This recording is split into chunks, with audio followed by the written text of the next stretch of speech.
네, 오늘 함께 나눈 말씀은 사무엘상 7장 말씀부터 함께 봅니다. 7장 2절까지 봤는데 법궤를 빼앗기고 다시 하나님의 그 언약궤가 이스라엘로 돌아와서 지금 기란 여아림에 20년 동안 오래 있은지 그리고 이스라엘 온 족속이 그 가운데 여호와를 사모하는 것으로 마무리가 됐지요. 이제 7장 3절부터 드디어 사무엘이 본격적으로 이스라엘의 선지자 또 사사로서의 역할을 감당하면서 전면에 드러납니다. 이제까지는 엘리 제사장과 그 제사장이 먼저 있었기 때문에 사무엘이 통해서 하나님의 말씀이 땅에 떨어지지 않는 역사를 경험케 했지만 이제 드디어 사무엘이 하나님의 말씀을 대언하는 위치에 서게 되는데 아주 긴박한 상황 가운데 사무엘이 그 위치에 서게 됩니다. 사무엘이 첫 번째 외치는 여러 가지 외침이 있었지만 본격적으로 외치는 말씀 가운데 7장 3절에 보면 세 가지를 얘기합니다.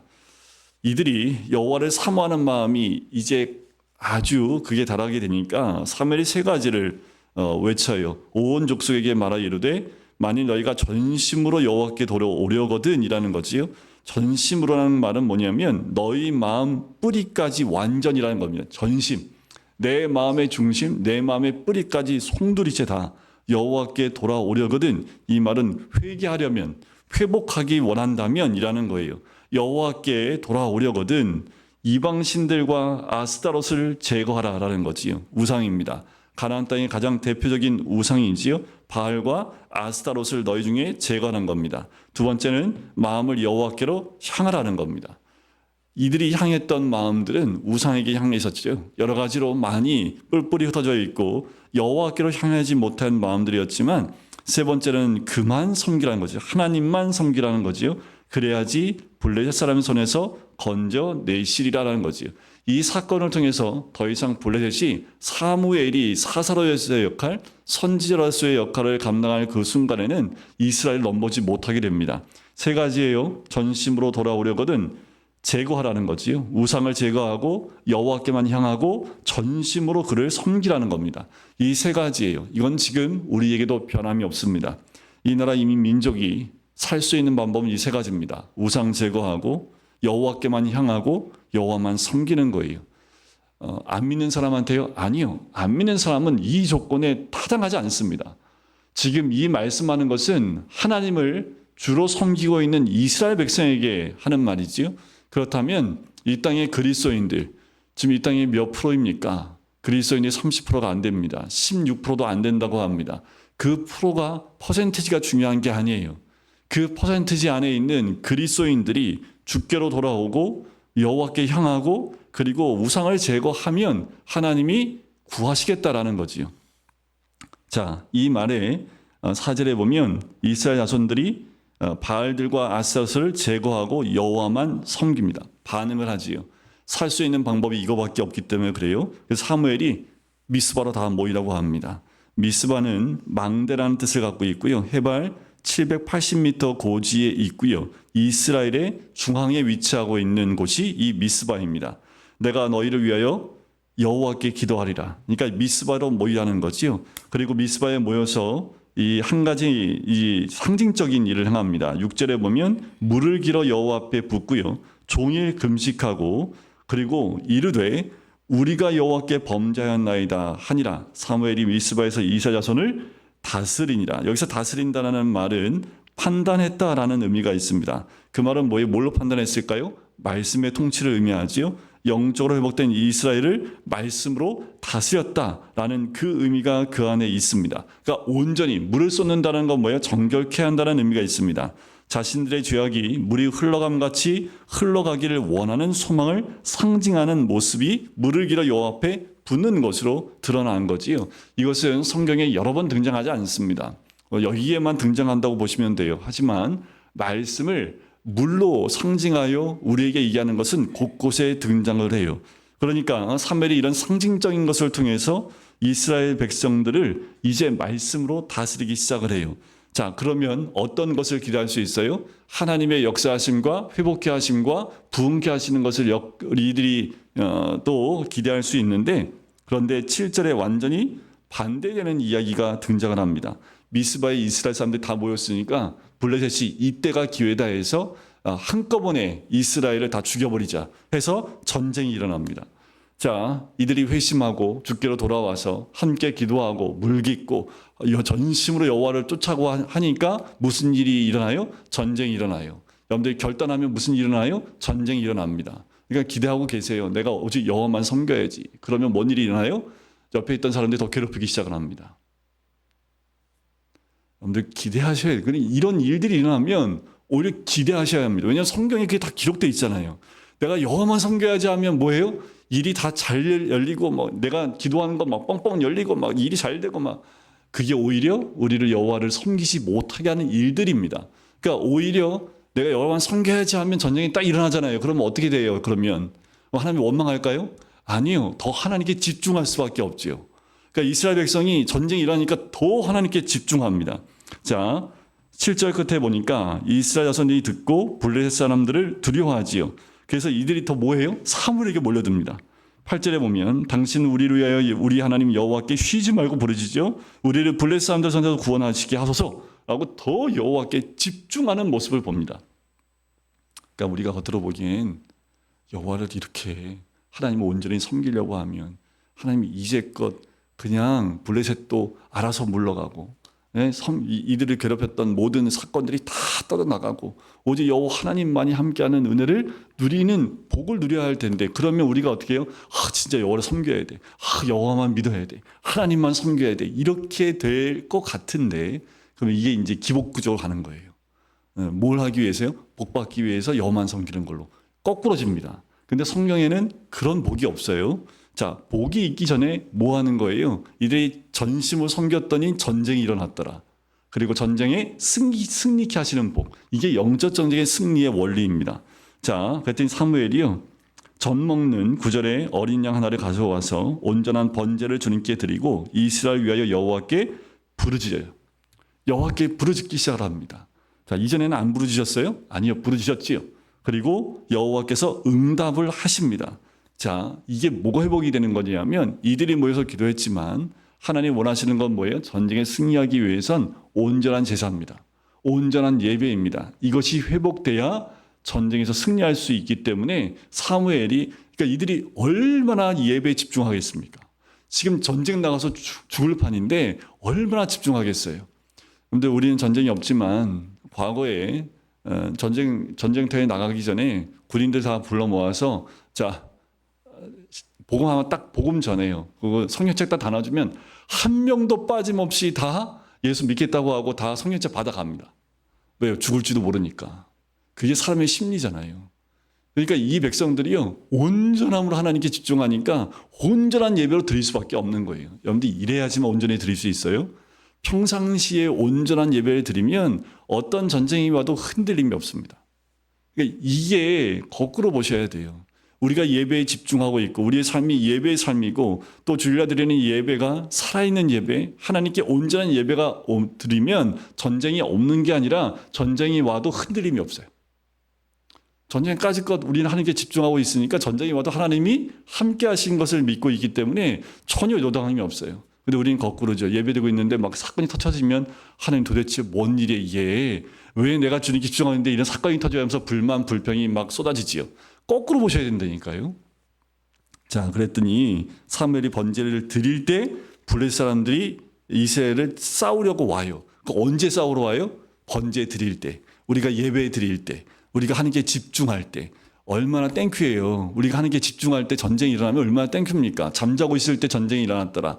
우리가 나가서 우리가 하고 싶은 거 막 하고 있을 때 전쟁이 났더라. 그러면 더 힘들지요. 그런데 하나님께 예배드리고 있을 때 전쟁이 나요. 그런데 우리는 거꾸로 불평하지요. 아니 이렇게 하나님께 예배드리고 있는데 왜 전쟁이 나? 그런데 6.25가 오히려 새벽에 전쟁이 난 게 글쎄 다 지나왔으니까 새벽에 전쟁이 난 게 하나님의 은혜일 수도 있습니다. 왜요? 저희 나라는 새벽 기도가 있었잖아요. 걔네들이 그걸 알았으면 새벽에 쳐들어오지 않았지도 몰라요. 하나님의 기도하는 백성들이 눈을 뜨고 기도하고 있을 때 전쟁이 일어나는 거죠. 다른 사람은 다 잔다 할지라도 기도하는 사람은 새벽을 깨웁니다. 그러니까 어떻게 해요? 처음엔 전쟁에 졌을지 모르지만 결과는 뭐예요? 그렇지 않은 거죠. 하나님의 은혜가 있는 줄 믿습니다. 그러니까 어떻게 해요? 여호와께서 블레셋 사람들에게 큰 우레를 바랍니다. 왜 하나님이 우레를 동원하냐 하면 바알이라는 우상이요, 이 농경신이에요. 그래서 날씨를 주관하는 신입니다. 그러니까 블레셋이 가장 무서워하는 게 우레입니다. 그러니까 하나님이 우레를 쳐요. 그러니까 이 블레셋이 완전 난리가 난 거예요. 왜? 자신들이 섬기는 신이 바알 신인데 바알 신이 관장하는 이 날씨가 갑자기 우레를 치니까 이들이 혼비백산하기 시작을 합니다. 그러니까 어떻게 해요? 그들을 10절 끝에 어지럽게 하시니 그들이 이스라엘 앞에서 패한지라. 그래서 이스라엘 사람들이 미스바에서 나가서 그냥 죽는 거예요. 이스라엘 사람들은 할 게 아무것도 없어요. 블레셋이 알아서 흩어지니까 흩어진 이삭을 줍듯이 그냥 그 땅을 점령해 나가기 시작합니다. 12절 사무엘이 돌을 취하여 미스바와 산 사이에 세워 이르되 여호와께서 여기까지 우리를 도우셨다. 여기는 장소의 여기일 수도 있겠지만 하나님이 이런 상황까지, 이런 상태까지, 이 시간까지, 여기까지 우리를 도우셨다라는 거지요. 여기가 어딥니까? 여러분들, 하나님이 도우시는 거기가 여기까지입니다. 그러면 하나님이 도우시는 곳이 어디일까요? 여러분들이 가서 믿음으로 정하시면 돼요. 그러니까 오늘도 밟고 가십시오. 그 사람이에요. 오늘 그 사람 만나서 그냥 그리스도의 이름으로 축복해주면 거기까지도 오시는 거예요. 여러분들 아직도 점령하지 못한 땅이 있습니까? 그냥 거기 가세요. 가셔갖고 거기서 선포하죠. 여기까지 하나님 도우신 줄 믿습니다. 에베레스를 하나님 부르시면 하나님 점령케 하실 줄 믿습니다. 자, 그 다음에 블레셋 사람들에게 빼앗겼던 모든 걸 다 회복하지요. 그리고 15절 사무엘이 사는 날 동안에 이스라엘을 다스렸으되 16절 베델과 길갈과 미스바로 순회하면서 모든 곳에서 이스라엘을 다스리고 라마로 돌아옵니다. 이 4개의 도시에서 4개의 마을에서 돌면서 순회하면서 이스라엘을 다스리기 시작을 합니다. 자, 8장 1절. 근데 갑자기 사무엘이 늙어요. 자, 이게 뭐냐 하면 그만큼 사무엘이 나이 들 때까지 아무 일도 없었던 거예요. 그러니까 이런 블레셋이 늘 곁에서 블레셋의 그 위험과 블레셋이 늘 이스라엘을 괴롭혔는데 사무엘이 통치하는 그 시간 동안에는 블레셋이 넘보지 못합니다. 그러니까 사건이 아무것도 없으니까 성경에 기록할 게 없어요. 이게 은혜입니다. 문제 없는 게 은혜잖아요. 기록할 만한 사건이 없는 게 은혜잖아요. 아, 내 인생은 왜 이렇게 평안하지? 그게 은혜인데 하나님 안에서 아무 사건 없고 늘 그러니까 이런 거예요. 루틴하게 아침에 일어나서 기도하고 말씀 읽고 주일이면 또 교회와 봉사하고 예배드리고 또 세상에 나가서 일하고 그냥 이게 반복되는 이게 편한 삶입니다. 막 사회 나갔더니 뻥뻥 터지고 막 집안에 문제 터지고 교회 왔더니 교회에서는 막 분란 일어나고 그러면 또 하나님께 부르짖고 이래야 돼요? 아니요. 그냥 평상시에 우리의 삶이 늘 신앙의 삶도 루틴하게 그러니까 루틴하게 주님 앞에 나오는 시간은 여러분들 잊어버리지 마시고 잃어버리지도 마시고 또 떠나지도 마십시오. 그런 순간 문제가 터집니다. 한번 테스트 해보시면 돼요. 문제 터지나 안 터지나. 주님 앞에 나오는 시간에 딴짓 한번 해보시면 아무 일도 없던데요 목사님? 그러면 제가 기도해 드릴게요. 하나님의 사랑하심을 보여주십시오. 그러면 문제 생깁니다. 여러분들 그러니까 루틴하게 주님 앞에 나오는 그 시간들이 그냥 뭐 아무 일도 없는 것 같지만 그렇게 신앙하고 섬기고 주님 앞에 나오는 게 오히려 복입니다. 아무 사건 없잖아요. 사무엘이 늙기까지 사무엘의 아들들의 문제가 생기기까지는 아무 일도 없어요. 이게 복입니다. 성경에 기록이 없는 게 여러분들 아무런 그게 오히려 문제가 있는 것이 아니라 기록이 없는 것 자체가 하나님의 복 가운데 평안했다는 얘기지요. 그런데 8장 1절에 사무엘이 늙었는데 그 아들들이 이스라엘 사사로 삼아요. 장자가 요엘이고 아비야입니다. 브엘세바에서 사사가 되었는데 3절에 보니까 이들이 뇌물을 받아요. 아버지가 아무리 하나님 앞에 서 있어도 자식들은 이럴 수 있어요. 엘리 자식들만 그래요? 사무엘 자식들은 안 그래요? 자, 그런데 문제는 뭐냐 하면 사무엘 자식도 문제지만 이스라엘 백성이 이걸 빌미로 뭐 합니까? 왕을 요구합니다. 자, 그렇다면 뭘 요구해야 되는 거예요? 지금 사무엘한테 뭘 요구해야 돼요? 당신의 아들들이 행한 이것에 대해서 어떻게 처리할 것인지 그 문제를 가지고 와야 되는데 오히려 뭐예요? 사사 필요 없고 이제 이방 땅의 왕처럼 우리 왕을 좀 달라고 얘기를 하는 거죠. 오히려 이들의 마음속에 뭐가 있었던 거예요? 블레셋과 같은 민족처럼 강대국이 되기를 원하는데 그 나라 보니까 왕이 있어요. 그러니까 뭐예요? 세상과 똑같이 되게 해달라는 거예요. 세상은 부흥하고 있어요. 그러니까 우리도 그렇게 하자라는 거예요. 그래서 교회가 세상을 따라가는 이유가 뭐예요? 그런 부흥을 위하기 때문에. 세상의 부흥을 교회에 가지고 오게 하고 싶어서. 그러면 교회는 세상을 따라가게 되어져 있습니다. 진정한 부흥은요, 하나님이 허락하신 부흥입니다. 그것은 말씀의 지배와 우리 안에서, 내 안에서 부흥이 먼저 일어나야 돼요. 내 안의 기쁨과 주님과 함께 있는 것, 섬기는 것, 말씀 안에 거하는 것이 기뻐야 합니다. 그 기쁨이 어디로 드러나요? 얼굴에 드러나지요. 얼굴이 드러나면 어떻게 돼요?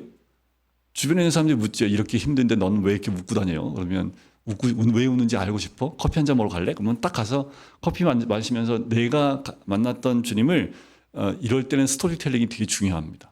아주 재밌고 맛깔나게. 네, 그래서 항상 준비해 오셔야 돼요. 은혜를 나눌 만한. 그래서 사도 바울이 그 편지에 보면 그 말이 항상 전할 것을 내 안에 가지고 있어야 합니다. 그래서 그들이 뭘 얘기할 때 자연스럽게 아주 맛깔나게 이러면서 얘기를 하면 나도 한번 교회 나가볼까? 이렇게 되는 거예요. 그래서 복음이 나눠지기 시작을 하는 거지요. 자, 5절에 보면 모든 나라와 같이 우리에게 왕을 세워달라고 얘기를 하지요. 이들이 세상을 더 바라보고 있었던 거예요. 여호와만 섬기고 여호와만 바라보라고 마음을 여호와께 향했는데 어느 순간에 보니까 어느 순간이 아니에요. 지금 시간이 삭제가 됐지만 평안한 시간이 계속 가다 보니까 이들이 눈이 또 어디로 향한 거예요? 여호와께 향해야 되는데 눈이 블레셋을 향하고 이웃을 향하기 시작한 거죠. 이방 나라들을. 그러니까 뭐예요? 그들을 닮고 싶은 것들. 그러니까 여러분들 뭘 향하느냐에 따라서 내 삶의 방향성이 달라집니다. 평안할 때 더 주님을 잘 섬길 것 같지요. 그렇지 않더라고요. 이스라엘 백성이 왕을 요구합니다. 그러니까 이 사무엘이요 기뻐하지 않죠. 6절 끝에. 그랬더니 7절에 여호와께서 사무엘에게 얘기합니다. 너를 버리는 것이 아니라 나를 버리는 것이다. 이게 얼마나 무서운 얘기입니까? 근데 이스라엘 백성은 이 무서운 게 뭔지를 몰라요. 여러분 이게 굉장히 무서운 겁니다. 어느 한순간 우리가 여호와께로 향하지 않고 다른 것을 향하고 있다면 이게 너무나 왜냐하면 나의 모든 방향과 결정과 모든 방향이 세상으로 나가 있다라는 겁니다. 이 순간부터 내가 뭔가 결정할 때는 하나님 뜻이 아니라 세상에 있는 것들을 향해서 결정하기 시작을 한다라는 거죠. 자, 그러니까 이제 사무엘이요 겁을 줍니다. 이스라엘 백성한테. 9절에 보면 너희 그들을 다스릴 왕의 제도를 가르치라. 그래서 왕을 너희가 요구하는데 왕이 딱 세워지면 어떻게 되냐면 너희 아들들을 징병할 거고 지금처럼 우리 아이들 남자애들 군대 가잖아요. 그러니까 왕 세우면 그 왕을 지키기 위해서 너희 자녀들이 다 붙잡혀 가야 되지 또 세금도 내야 되지 이런 걸 쭉 다 얘기합니다. 그런데 19절 백성이 뭘 거절해요? 사무엘의 말 듣기를 거절합니다. 듣기 싫다라는 거예요. 왜 그런 얘기 하냐는 거예요. 왕 세워주면 그 왕을 해서 이런 좋은 일이 있는데 왜 안 좋은 것만 얘기하냐고 안 들어요. 그러니까 이게 여러분들 듣기를 거절하는 순간부터 하나님 뜻에서 멀어지기 시작합니다. 듣기 싫은데 하나님 말씀이에요. 그럼 들으셔야 합니다. 이게 가장 우리 신앙 가운데 주님 앞에 설 수 있는 가장 중요한 거예요. 그런데 여러분들 하나님께 향하지 않으면요. 이런 말 안 들어옵니다. 듣기를 거절하기 시작하는 거지. 그러니까 이미 끝난 거예요. 이스라엘 백성은. 자, 20절 우리도 다른 나라들과 같이 우리 왕이 우리를 다스리며 이걸 또 얘기하는 거지요. 22절 여호와께서 사무엘에게 이르시되 그들의 말을 들어 왕을 세우라 하시니 사무엘이 이스라엘 사람들에게 이르되 너희는 각기 성으로 돌아가라 하니라. 이제 사무엘이 알았어요. 이제 세우겠다고 합니다. 이 다음에 이 모든 일들도 하나님께서 주권적으로 역사하는 것이 9장에 등장합니다. 갑자기 사울이라는 청년이 딱 등장해요. 그런데 1절에 보니까 이 사울의 청년을 소개하는데 초대 왕이지요. 사울 왕을 소개하는데 베냐민 지파입니다. 여러분들 우리가 사사시대의 마지막 24장에 나와 있던 베냐민 지파에 있는 모든 사람 다 죽임당하지요.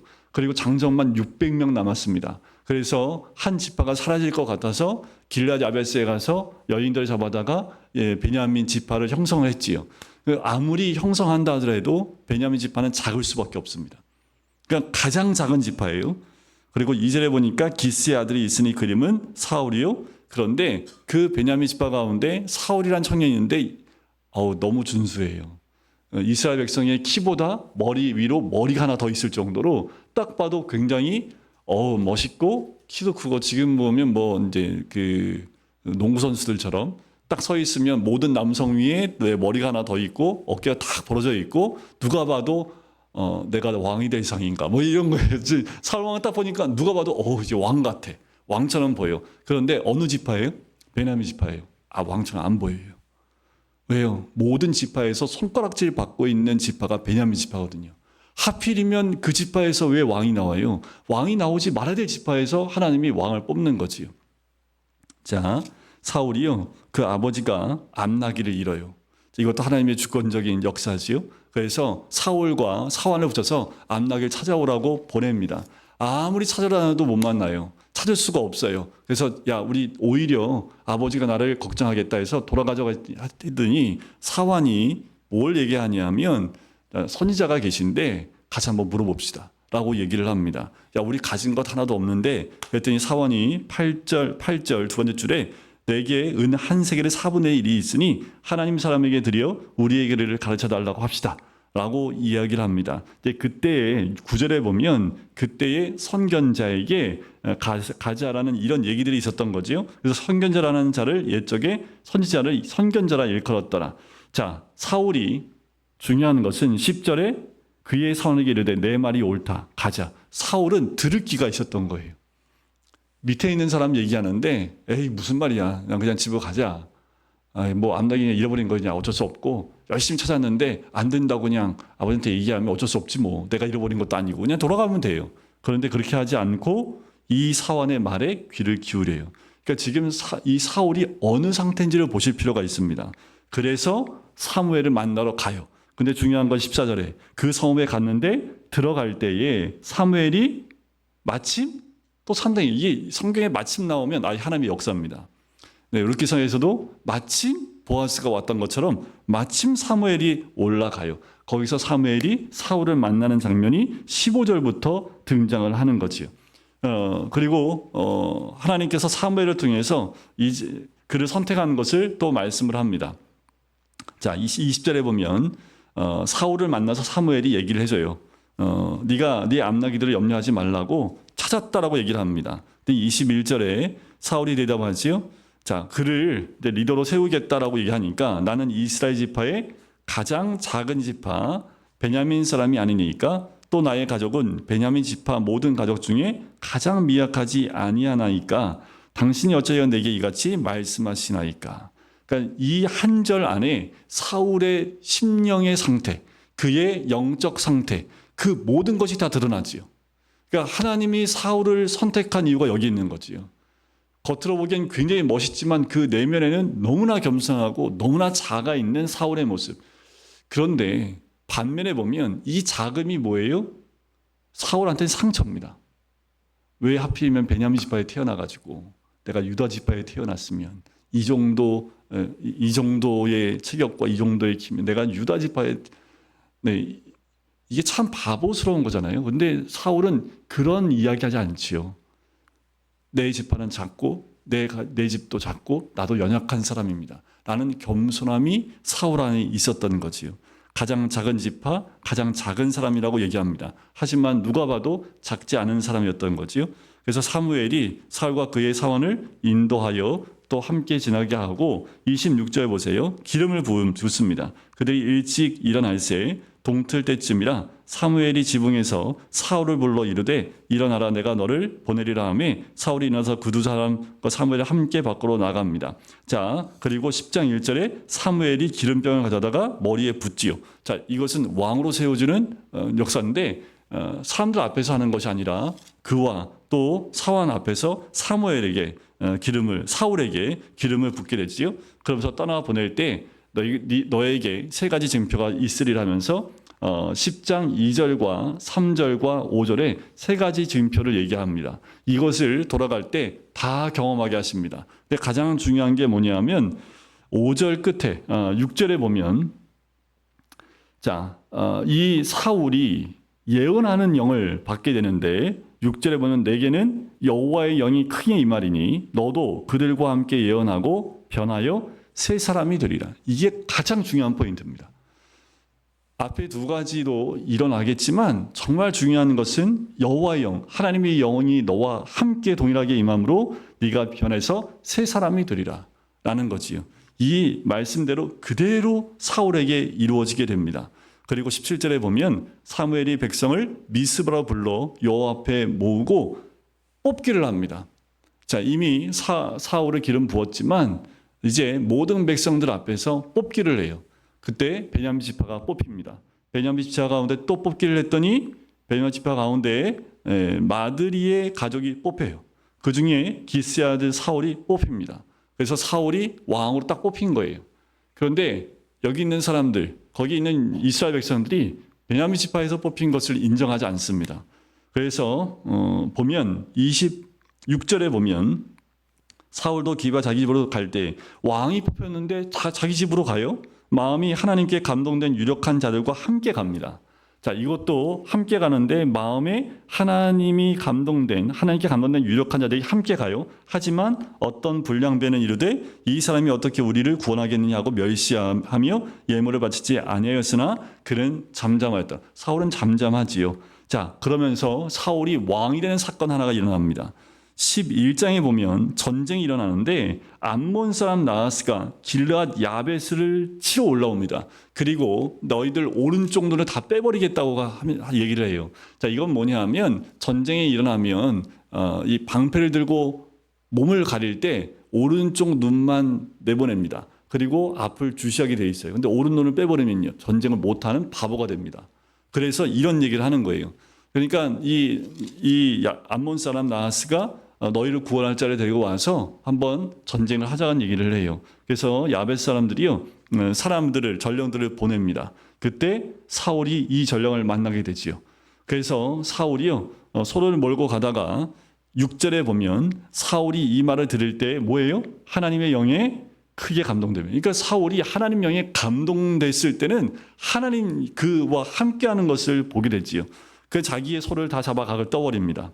그리고 사울과 사무엘을 따르지 않은 자들은 이 소들처럼 이와 같이 하겠다. 그러니까 이스라엘 전 지역의 이 두려움, 여호와의 두려움이 백성에게 임해요.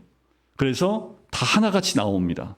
8절에 보니까 이스라엘 자손이 30만 명, 유다 사람 30만 명, 도합 60만 명이 3만 명이죠. 유다 3만 명, 33만 명이 몰려옵니다. 그리고 전쟁에 나가는데 밤에 급습을 해서 이 전쟁을 승리로 이끌게 되지요. 11절에 보면 그 승리한 내용이 나오지요. 자, 13절에 보니까 사울이 이르되 이날에는 사람을 죽이지 못하리니 왜요? 사울을 왕으로 인정하지 않은 불량배를 다 잡아다 우리가 다 처리하겠다고 얘기를 해요. 그랬더니 전쟁이 이제 끝났는데 사람을 죽이지 못하리라 하고 이스라엘 중에 구원을 베푸셨습니다. 그리고 14절 사무엘이 백성에게 이르되 오라 우리가 길갈로 가서 나라를 새롭게 하자라고 얘기를 해요. 사울이 왕으로 선택된 장소는 미스바지만 왕으로 공식적으로 인정된 것은 길갈이 되지요. 그래서 15절 모든 백성이 길갈로 가서 거기서 여호와 앞에서 사울을 왕으로 삼고 길갈에서 여호와 앞에 화목제를 드리고 사울과 이스라엘 모든 사람이 거기서 크게 기뻐하니라. 전쟁에 승리한 이후에 사울이 진정한 왕으로 이스라엘 전체의 왕으로 세워지게 됩니다. 그리고 이때서야 드디어 12장 전체가 사무엘의 고별 설교가 됩니다. 이제 본격적으로 이제 사무엘이 이제 왕을 세웠으니 자기가 뒤로 물러 빠지겠다는 그 얘기를 하는 거지요. 이 고별 설교의 핵심은 이런 거예요. 좀 축복해주면 좋은데 끝까지 사무엘이 뭘 얘기하냐면요, 너희들이 왕을 달라고 하는 것이 잘못됐다는 거예요. 마지막까지 얘기합니다. 왜요? 그건 하나님 뜻 아니기 때문에 마지막 설교에도, 마지막 고별 설교에도 너희들이 선택한 왕은 잘못된 선택이었다라는 것을 얘기해요. 그래서 6절 이후에 보면 여호와이시니 여호와께서 여호와 앞에서 매 절마다 여호와께서 여호와는 이미 계속 등장을 합니다. 하나님이 그만큼 너희를 인도하셨고 역사하셨다라는 것, 그것을 사무엘이 계속 이야기하고 있는 거지요. 자, 이 말을 다 했을 때 하나님께서 사무엘의 말이 옳다라는 것을 증명해 주십니다. 17절에 보면 오늘은 밀 베는 때가 아니냐, 내가 여호와께 아르리니 여호와께서 우레와 비를 보내사 너희가 왕을 구하는 일 곧 여호와의 목전에서 범한 죄악이 큼을 너희에게 밝히 알게 하시리라. 자, 미리 뵐 때는요. 현재 4월에서 5월인데 건기입니다. 건기. 그러니까 비가 안 와요. 전통적으로 이때는 비가 오지 않는 절기입니다. 그런 기간이에요. 그러니까 원래 안 오던 때예요. 올 수가 없어요. 그런데 우레와 비가 올 수 없는 그때 하나님이 그러니까 있을 수 없는 일들이 이스라엘 백성 가운데 임하게 되니까 이들이 두려워하지요.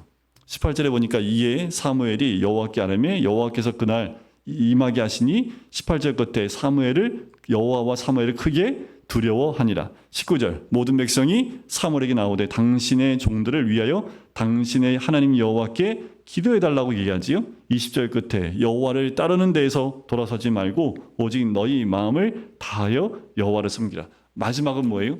여호와만 따르고 돌아서지 말고 마음을 다하여 여호와를 섬기라고 이야기합니다. 더 나아가서 23절에 나는 너희를 위하여 기도하기를 쉬는 죄를 여호와 앞에 결단코 범하지 아니하고 선하고 의로운 길을 너희에게 가르칠 것인즉이라고 얘기를 해요. 하지만 이스라엘 백성이 이 마지막 당부에도 어쩔 수 없습니다. 왕이 무너져 버리면 이스라엘 전체는 무너질 수밖에 없어요. 리더 한 명 잘못 세우면 그 나라와 민족이 하나님을 속히 떠나게 됩니다. 하나님을 두려워하는 리더가 있으면 그 나라와 민족은 하나님을 두려워하는 쪽 길로 갈 수밖에 없어요. 그런데 이게 굉장히 중요합니다. 그 사람의 평가는 세상의 평가는 그의 성격이나 업적이나 뭐 여러 가지 우리가 생각하기 안 좋은 것들을 막 부과시킬지 모르지만 하나님 편의 평가는 뭐냐면 여호와 하나님을 두려워하여 선택의 길을 가고 있느냐 아니냐입니다. 결국 거기에 그 나라의 명운이 달리게 되는 거지요. 결국 사무엘이 기도하기 쉬는 죄를 범하지 않겠다고 얘기하며 기도를 하게 되지요. 그러니까 뭐예요? 13절에 바로 사울이 여호와 하나님을 떠나는 선택하는 모습을 보게 됩니다. 사울이 왕이 될 때에 40세라 하는 거예요. 이 정도 되면 40세에 하나님이 빨리 데려가시면 될 것 같은데 여러분들 그 아세요? 40세에 왕이 되고 40년을 다스립니다. 그러니까 이미 하나님이 버렸는데 하나님 세우신 왕이에요. 하나님이 이걸 그냥 없애지 않으십니다. 하나님이 세우신 질서예요. 그러니까 어떻게 해요? 하나님이 버렸다 할지라도 사울이 왕인 동안에는 이스라엘 민족을 누가 다스려야 돼요? 사울 왕이 다스려야 됩니다. 하나님 버리셨으니까 우리도 인정 못해. 이게 안 된다니까요. 왕정 제도가 있고 하나님 세우신 율법이 있기 때문에 이스라엘 백성은 거기에 순종할 수밖에 없어요. 사무엘도 끝까지 다윗을 기름 부어 왕으로 세웠지만 어떻게 해요? 너 빨리 물러나. 다윗이 네 다음 왕으로 세워야 돼. 그래서 사무엘이 백성들한테 나가서 야 사울은 하나님 버리셨으니까 이제 사울을 폐위해버리고 다윗을 왕으로 세웁시다 하면 이스라엘 백성이 안 하겠어요? 사무엘이 어떤 사람인데? 근데 사무엘조차도 그렇게 하지 않습니다. 다윗이 부름 받았지만 하나님이 다윗이 왕으로 되기까지는 하나님도 기다리시고 그를 훈련시키는 과정이 있듯이 하나님이 왕으로 세우고 하나님이 그 영혼을 버렸다 할지라도 그 제도와 율법에 따라서 이 사울은 계속 왕으로서의 그 위치에 머물러 있는 거예요. 자, 13장은요. 블레셋과 전쟁이 다시 일어납니다. 사무엘이 딱 빠지자마자 무슨 전쟁이 일어나요? 블레셋이 쳐들어 들어오는 거지요. 그래서 기다리는데 기다려야 돼요. 왜요? 전쟁에 나갈 때 사무엘이 와서 제사를 드려야 되는데 지금 8절에 보니까 사울은 사무엘이 정한 기한대로 1회 동안을 기다렸어요. 근데 사무엘이 안 와요. 그러면 올 때까지 기다려야 됩니다. 왜요? 그 일은 누가 해야 돼요? 사무엘이 해야 됩니다. 그런데 주변에 있는 자기 함께 있는 사람이 막 흩어지니까 어떻게 해요? 그냥 사울이 번제를 드려버립니다. 그리고 끝났을 때에 사무엘이 와요. 그래서 사무엘이 혼내주죠, 사울을. 당신이 13절 망령되이 행하셨도다. 왕이 하나님 여호와께서 왕에게 내리신 명령을 지키지 아니하도다. 그러니까 이 말씀에 순종치 않은 거지요. 뭐가 보이기 시작한 거예요? 상황과 환경이 보이기 시작하니까 명령 말씀들이 생각나지 않은 거지요. 그래서 어겨버린 겁니다. 14절 지금은 왕의 나라가 길지 못할 것이라 여호와께서 왕에게 명령하신 바를 왕이 지키지 아니하였으므로 여호와께서 그의 마음에 맞는 사람을 구하여 여호와께서 그를 그의 백성의 지도자로 삼으셨느니라. 이 말씀을 합니다. 그리고 난 다음에도 얼마나 오랜 기간 사울이 왕 위에 있었습니까? 거꾸로 보면 하나님이 사울에게 기회를 얼마나 많이 준지도 우리가 볼 필요가 있지요. 하나님 이렇게 말씀하셨다 할지라도 사울이 회개하고 돌아왔다면 그가 왕으로서 있는 그 위치 가운데 하나님이 함께 하시는 은혜가 있을 겁니다. 근데 돌이키지 않아요. 하나님 끝까지 그가 돌이킬 수 있는 기회를 주셨음에도 불구하고 돌이키지 않는 사울을 또 보게 되는 거지요. 전쟁이 일어나요. 자, 22절, 13장 22절에 보면 싸우는 날에 사울과 요나단과 함께한 백성의 손에는 칼이나 창이 없습니다. 오직 사울과 그 아들 요나단에게만 있어요. 왜 블레셋이 강하냐 하면 철기 문화입니다. 그런데 아직 이스라엘은 이 철기 문화가 없어요. 블레셋에 의해서 이 철기가 들어왔기 때문에 블레셋이 이 철기를 주지 않으면 이스라엘 땅 가운데 이런 것들이 없어요. 그러니까 이 전쟁에 나서 싸울 칼이나 창이 없고요. 사울 왕에게만 있어요. 그러니까 얼마나 전쟁에 나면 열악합니까? 이길 수 없어요. 그러니까 14장에 가면 이제 그 아들 요나단이 블레셋에게 나갑니다. 뭐 이 사건은 제가 더 깊이 얘기하지 않을 텐데 나가서 이 요나단이 자기 함께하는 몸종과 함께 가요. 그래서 하나님의 말씀대로 따라 나가서 전쟁을 일으킵니다. 그런데 하나님이 요나단과 함께함을 통해서 블레셋 사람들을 치기 시작을 합니다. 그 모습을 이 이스라엘 사람이 멀리서 보고 문제가 생긴 것을 알게 됩니다. 그래서 이것에 힘을 얻어서 이스라엘 백성들이 전쟁에 나가기 시작을 해요. 그런데 여기서 사울이 잘못된 맹세를 합니다. 자, 24절에 보면 14장 24절에 보면 이스라엘 백성이 피곤하였으니 이는 사울이 백성에게 맹세시켜 경계하여 이르기를 저녁 곧 내가 내 원수에게 보복하는 때까지 아무 음식물이든지 먹는 사람은 저주를 받을지. 이런 걸 왜, 그러니까 사울이 판단력이 얼마나 흐려졌는지 이걸 통해서도 알 수 있지요. 근데 요나단이 먹어요. 먹어요. 근데 이게 나중에 발각이 됩니다. 그래서 요나단을 죽이려고 그래요. 그랬더니 옆에 있는 백성들이 오늘 45절 끝에 보면 그가 오늘 하나님과 동역하였음이니이다 라고 해서 요나단을 구원하여 죽지 않게 합니다. 그러니까 사울이 얼마나 무지했던지도 또 알 수 있지요. 결국 요나단을 통해서 이 전쟁에서 조그만 승리를 경험하게 되고 블레셋이 떠나가게 되고 전쟁에서 승리를 경험하게 됩니다. 그리고 47절부터 뒤에는 사울의 집안과 그 업적이 잠깐 언급이 되는데 52절 보세요. 14장 마지막 절 52절에 보면 사울이 사는 날 동안에 블레셋 사람과 큰 싸움이 있었으므로 사울이 힘센 사람이나 용감한 사람을 보면 그들을 불러 모았더라. 이 한 절을 통해서 사울이 이스라엘 백성을 어떻게 다스렸는지를 알 수 있죠. 전쟁에 어떻게 임했는지를 알 수 있지요. 하나님의 영이 떠난 사울에게는 더 이상 하나님을 의지하지 않고 사람과 힘과 이런 것들을 더 의지하는 모습을 보게 됩니다. 15장에 가면 하나님이 한 번 더 기회를 주십니다. 무슨 사건이냐 하면 사울이 아멜렉을 치도록 사무엘을 통해서 명령을 하세요. 여호와께서 나를 보내어 왕에게 기름을 부어 그 백성 이스라엘 위에 왕으로 삼으셨은즉 이제 여호와의 말씀을 들으소서 하면서 2절과 3절에 보면 아멜렉을 진멸하고 합니다. 남기지 않고 짐승까지 완전히 진멸하라고 명령을 해요. 그래서 나가서 사울이 아멜렉 사람 중에서 또 괜찮은 사람 떠나보내고 전쟁에 승리하게 됩니다. 8절에 보니까 아말렉 사람 왕 아각을 사로잡고 칼날로 그의 모든 백성을 진멸하되 사울과 백성이 아각과 그 양과 소와 가장 좋은 것들은 다 살려놓은 거예요. 지금 사무엘이 뭐라고 했냐면 다 진멸하고 모든 것 다 불태우고 없애버려라 라고까지 했는데 가치 없는 거 하찮은 건 진멸하고 자기 보기에 좋은 건 다 그대로 가지고 옵니다. 여호와께서 사무엘에게 말씀하시지요. 11절 내가 사울을 왕으로 세운 것을 후회하노니 라고 말씀을 합니다. 12절 끝에 보면 사울이 갈멜에 이르러 누구를 위하여 기념비를 세워요? 자기를 위해. 그러니까 사울이 이제 갈 때까지 간 것처럼 보이지 않습니까? 이제 여호와는 전혀 없어요. 그리고 자기를 위해서 기념비를 세웁니다. 그리고 사무엘이 와요. 그랬더니 뻔뻔하게 얘기를 해요. 사울이 13절에 그에게 이르되 원하건대 당신은 여호와께 복을 받으소서 내가 여호와의 명령을 행하였나이다. 눈 가리고 아웅하는 거지요. 여러분들 이러는 거는 100% 순종하지 않은 것. 99% 순종은 순종입니까? 아닙니까? 아니에요. 네. 부모님 말씀은 다 따르긴 따랐는데 요거 하나 했어요. 그럼 안 한 거예요, 다. 그거는 그냥 좋게 보이려고 얘기한 것 뿐입니다. 그러니까 행한 것 없다라는 거 알아요. 그러니까 사무엘이 이 양소리, 소의 소리는 어찌 됨입니까? 라고 물어요. 그랬더니 여호와 하나님께 좋은 것 드리려고 우리가 그 중에 좀 남겼습니다. 라고 얘기를 합니다. 17절 사무엘이 얘기하지요. 왕이 스스로 작게 여길 그때에 이스라엘 지파의 머리가 되지 아니하셨나이까. 다시 한번 사울에게 기회를 줘요. 여호와께서 왕에게 기름을 부어 이스라엘 왕으로 삼으셨다라는 거지요.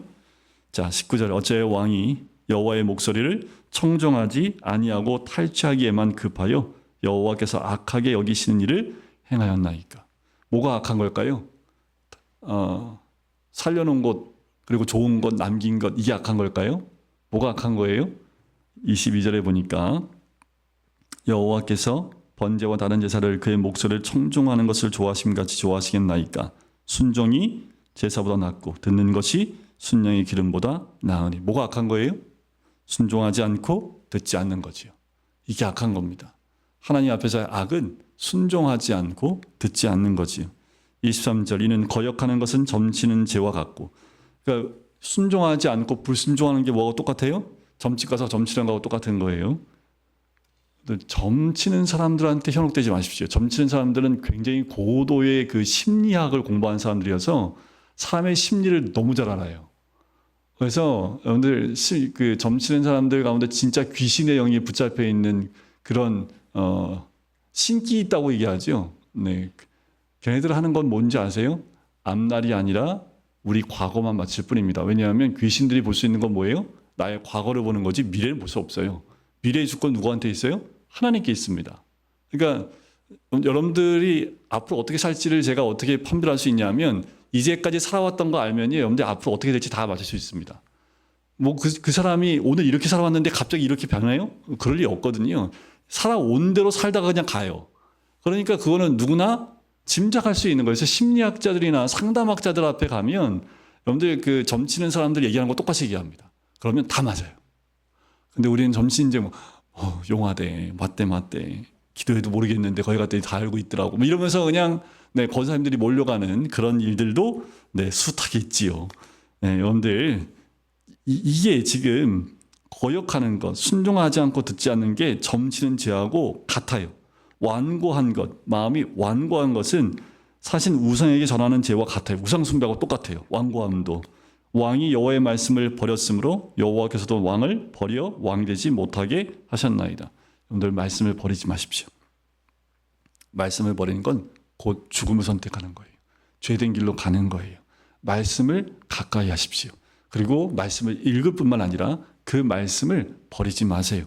그 말씀에 순종하십시오. 그것이 주님 안에 거하는 가장 가까운 비결이고 가장 복된 비결입니다. 24절에 보면 당신의 말씀을 어긴 것은 내 백성. 그러니까 이때부터는 사울이 핑계를 다른 쪽으로 돌립니다. 내 백성을 두려워하여 그들의 말을 청종하였습니다. 하나님 말씀을 청종한 것이 아니라 백성들을 두려워하니까 백성들 말에 귀를 기울이기 시작한 거지요. 26절 끝에 보니까 왕이 여호와의 말씀을 버렸으므로 여호와께서 왕을 버려 이스라엘 왕이 되지 못하게 계속해서 말씀해주고 있는데 이 사울이 듣지 못하는 거예요. 그럼 뭐 하면 돼요? 회개하면 돼요. 바로 엎드리고 제가 주의 말씀에 100% 청종하겠습니다. 순종하겠습니다. 결단 내리고 듣기 시작하면 돼요. 그런데 핑계를 돌리기 시작을 하죠. 이게 죄인된 우리의 모습입니다. 회개치 않은 자의 모습은요, 핑계를 댑니다. 그리고 돌이키지 않아요. 28절 사무엘이 그에게 이르되 여호와께서 오늘 이스라엘 나라를 왕에게서 떼어 왕보다 나은 왕의 이웃에게 주셨나이다. 이스라엘의 지존자는 거짓이나 변개함이 없으시니 그는 사람이 아니심으로 결코 변개하지 아니하십니다. 이거 얼마나 강력한 심판의 메시지입니까? 그러면 어떻게 해야 돼요? 더더욱 하나님께 엎드려야죠. 회개해야 되지요. 그런데 사울은 그 선이 넘어간 거예요. 이게 뭐냐면 성령을 회방하는 죄입니다. 이렇게까지 말씀을 했는데도 불구하고 돌이키지 않았다면 이게 성령 회방죄예요. 성령 회방죄가 뭐냐면 회개하지 않는 게 성령 회방죄입니다. 왜냐하면 성령이 역사하시는데 그걸 거부한 거잖아요. 그죠? 그러니까 이 말씀을 듣고도 회개하지 않습니다. 사무엘이 오히려 아각을 데려다가 사무엘이 죽입니다. 그리고 34절에 보면 이에 사무엘은 라마로 가고 사울은 사울 기브와 자기 집으로 돌아갑니다. 사무엘이 죽는 날까지 사울을 다시 가서 보지 아니하였으니 이는 그가 사울을 위하여 슬퍼함이었고 여호와께서는 사울을 이스라엘 왕으로 삼으신 것을 후회하셨더라. 여러분, 우리가 하나님을 후회케 하는 사람이 되지 말아야 되겠습니다. 사울을 위하여 슬퍼함이었던 그 당시 하나님이 세우신 리더에게 슬픔을 줄 수 있는 그런 사람이 되지 않아야겠지요. 사무엘이 죽는 날까지 다시 사울을 보지 않았습니다. 왜요? 왜 안 봤을까요? 자기가 세웠는데, 그 마음에 슬픈데, 그러니까 하나님이 보지 못하게 한 거예요. 이러니까 사무엘의 마음이 어떤지 아시니까 이미 선포되었고 이미 이 사울을 향한 하나님이 심판하시기로 결정을 내리신 거예요. 사무엘이 가면 그 슬픈 마음에 사울에게 그 마음이 나눠질까 봐, 하나님 말씀대로 순종하지 못할까 봐 사무엘도 가서 볼 수 없습니다. 16장부터는 이제 다음 왕인 다윗을 선택하는 장면이 나와요. 지금부터는 16장부터는요, 사울은 다윗을 위해 존재합니다.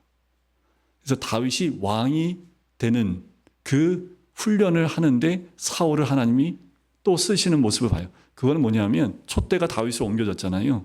그러니까 중심이 누구예요? 다윗이 됩니다. 다윗에 있는 많은 사람들은 다 뭐예요? 다윗을 위해서 하나님이 준비된 사람들로 바뀌어요. 여러분들 주인공이 되셔야 됩니다. 여러분들 가정에 내가 믿음의 사람이면 내가 주인공이 돼요. 그럼 주변에 있는 내 가족 사람들이 다 누구를 위해 존재해요? 나를 위해 존재합니다. 이상하게 듣지 마시고요. 여러분들 내 인생에 내가 주인공이 아니에요. 하나님이 나를 주인공 선택하면 내가 주인공이 되는 거예요. 그러니까 어디 가든지 여러분들 주인공 되려면 하나님이 여러분들을 딱 찍을 수 있도록, 그래서 다윗처럼 한번 딱 찍힘 당하니까 다윗이 주인공이 됐잖아요. 그래서 죽을 고생을 하잖아요. 죽을 고생을 하지만 성경에 보면 다윗이 주인공이잖아요. 우리는 그거 거부할 수 없지요. 근데 죽을 고생을 얼마나 많이 해요. 어마어마한 죽을 고생하지요. 그 주변에 있는 사람들은 괴롭히는 사람들로 등장하지요.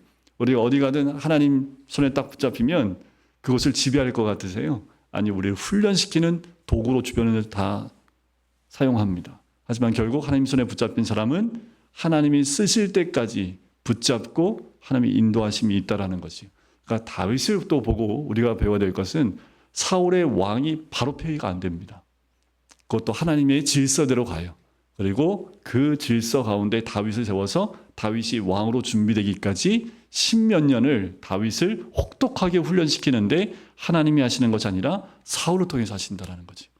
우리가 주님 안에서 준비되어질 뿐만 아니라 우리가 사울과 같은 왕으로 되었을 때 그 모습, 하지만 왕이 되었을 때 금방 무너져 버리는 사울의 모습, 그 모습을 보면서 우리가 하나님을 두려워하고 또 하나님을 온전히 섬기는 자리, 그리고 내가 어느 위치에 있든 변함없이 여호와 하나님을 섬기는 것, 다윗이 그렇게 여호와만 섬겨서 끝까지 갔던 것처럼 우리가 그런 선택과 그런 결정 가운데 믿음에서 흔들리지 않는 우리 성도님 되시길 주의 이름 간절히 축원드립니다.